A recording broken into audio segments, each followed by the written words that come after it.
Today I'm going to show you my Gateway Solo 2500. This is an older laptop from the late 90s. I'm not certain of the exact year, but I'd assume 1997 to 1998. The Gateway Solo line was an expensive product line meant to serve as a desktop replacement. This machine was fairly powerful for its day. It's a Pentium 2 running at 333 MHz. The hard drive is a respectable 2 gig, 5400 RPM, 2.5-inch IDE. The optical drive is a DVD-ROM. The machine has likely had the memory upgraded. This unit has 224 megs of RAM. That struck me as an odd memory size. After investigating the memory configuration, I determined it had a 128 meg chip, a 64 meg chip, and 32 megs on board. I'd like to show you some of the external features of this machine. Right here we have a DVD-ROM optical drive. We have the power indicator LED, and we have the microphone. Right here we have a physical volume knob. This is a master volume control, and I think it's kind of cool that it's an actual physical knob. Then we have our audio ports. Right here we have 2 USB ports. Then we have an RCA video out. This right here is actually a lock. You'd see this sometimes. They'd put chains or steel cables to keep the machines from being stolen. And right there is where you can install that at. Here we have the fan exhaust port, the RS-232 serial port, the VGA port. This right here is an infrared port. This would commonly be used to connect wireless accessories such as printers and PDAs. This was a line of sight connection. It was usually very slow and very difficult to get working correctly. I'm not very sad to see that this technology is not used very often anymore. This right here is the dock connector. Because this machine was meant to be a desktop replacement, you could slide your laptop into a dock. With just this one connector, you could easily hook up to a full-size monitor, keyboard, mouse, and any other accessories you might want to have. And then this right here is a parallel printer port.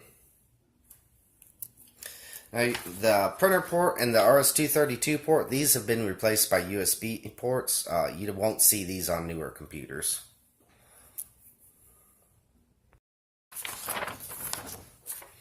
Okay, right here we have the power port. And this is a PS2 keyboard or mouse port. This has also been replaced by USB on modern systems. Then this unit has 2 expansion ports. Here I've got an 802.11b wireless card installed. Other common uses of this would be for dial-up modems or for Ethernet. Then here we have a 3.5-inch floppy drive.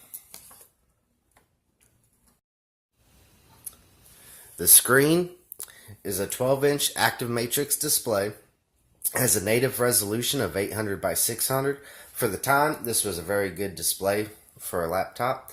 Under the screen here, you see that there is an LCD indication panel.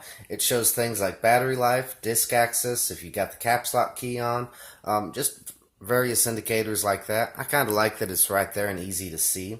And then we have 2 stereo speakers. The sound on this machine is good enough for business and some light gaming. The software install on this machine is a basic Windows 98 SE install. After some time searching for drivers, I was able to install a USB mass storage device driver. This allows me to easily use modern flash drives with this machine. But the even more difficult part of this project was setting up a wireless connection to my network. The internet is basically unusable on this machine as there is no longer any supported web browsers.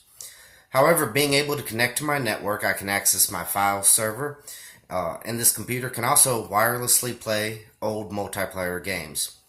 I will note that connecting Windows 98 to a modern router, and if the router has modern security protocols, it is a major pain.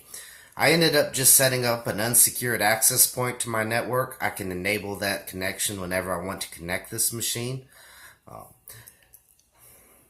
You see that I also do have a handful of classic games installed. These games play very well on this machine. Some of the games I installed were Quake, Age of Empires, and Roller Coaster Tycoon. I also installed Microsoft Office XP. This machine is probably very close to the original software setup that it would have had back in the day when it was new. What I'm using this machine for is for a programming project. This machine meets my requirements as some of my requirements were a native DOS environment, which Windows 98 provides good access to. I also wanted to easily be able to transfer my working files to my newer computer, either by using the network or a flash drive. Once my project is complete, I'll be able to easily transfer my project to even older computers using the 3.5-inch floppy drive. Anyway, that's it for this video. If there's anything else you'd like to see or like me to go into more details about this machine, please let me know. Also, if you liked this video, please be sure to like, comment, and subscribe. Thank you very much for watching.